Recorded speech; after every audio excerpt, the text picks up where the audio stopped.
It's Sunday, October 21st. This is your host, Dan, once again. And today, we're going to be playing Car Audio Installer. Something I might know a thing or two about. So, what are we doing today?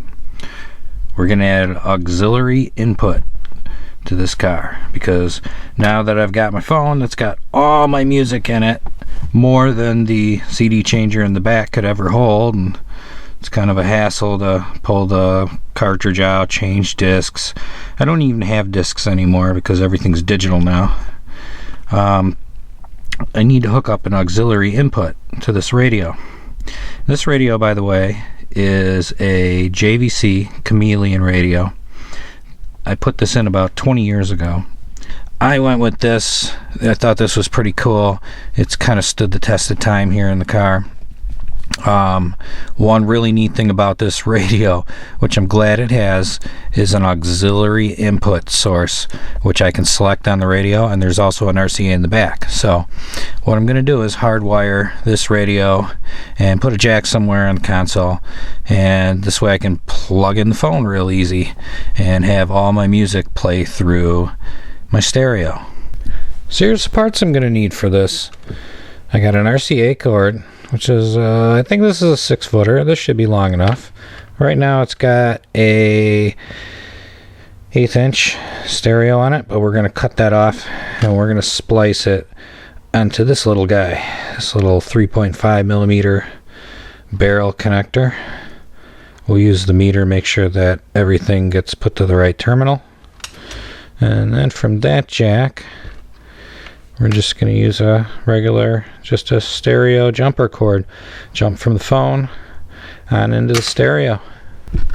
So I cut off the end, which was the plug-in type, and soldered on that 3.5 onto the end. Use the little heat shrink, so this way it'll be secure. The cord won't pull out of it. We'll get this nut off of here. Drill a hole in the console, and get that mounted, and get this run over the back of the deck. Well, alright. Just doing some testing before we button everything back up. Put the radio back in and the panels back on. Got the tunes playing from the phone, now into the radio. Pretty excited. The jack here is inside the console. So, it's easy enough to just plug and unplug.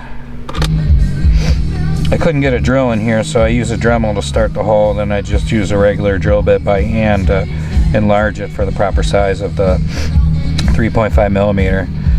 Ran the RCA on the side, was easy enough once this top plate was up. I also used a little scrap of primary wire, stuck it in the end of the 3.5, which just kind of wedged it in there.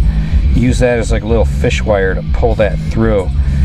Made it really easy for me to thread the nut on there. I also use some blue Loctite on this nut here, so that way it's not going to back off when this cord gets wiggled. So I've got the cord with some slack. I can either keep my phone inside the console, on the seat, or in the ashtray, whichever is going to work out best for me. So this is working great right now.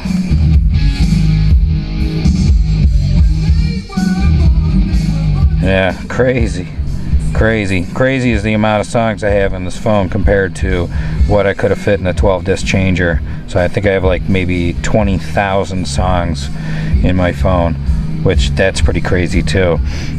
Should almost do a video just on that. So now I'm gonna put the radio back in, button up the dash, double check everything, once again make sure everything works. But we do this test right now so that we don't put the radio back in the dash and put everything in and all of a sudden, oh, something's not working right. So everything's working good so far. Just got a few more minutes, wrap it up, and we'll be done. Everything back together, and I'm enjoying the music.